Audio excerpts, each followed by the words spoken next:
Pemirsa, seiring diizinkannya pembuatan dan pawai ogoh-ogoh pada rangkaian perayaan Hari Suci Nyepi pada tahun ini, Pemkot Denpasar belum menganggarkannya di APBD Induk. Menurut PLT Kepala Dinas Kebudayaan Kota Denpasar, Ana Agung Gede Risnawan, tahun ini dana pembinaan dianggarkan pada APBD Perubahan.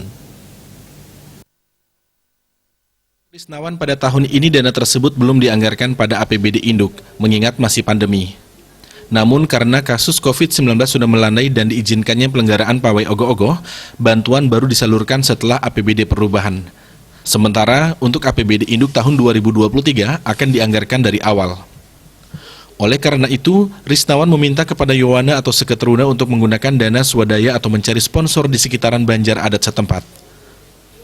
Jadi untuk dana pembuatan ogoh-ogoh diserahkan sepenuhnya kepada para Yowana secara swadaya maupun mencari sponsor.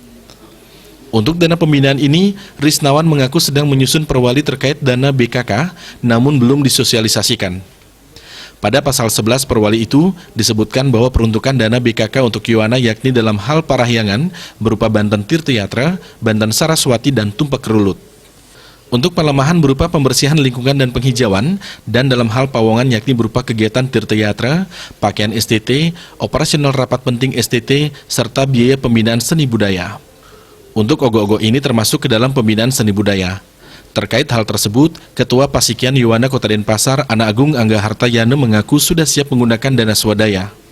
Menurutnya mereka sangat antusias karena sudah 2 tahun ini diam tidak membuat ogoh-ogoh. Asmara Putra, Bali Pos.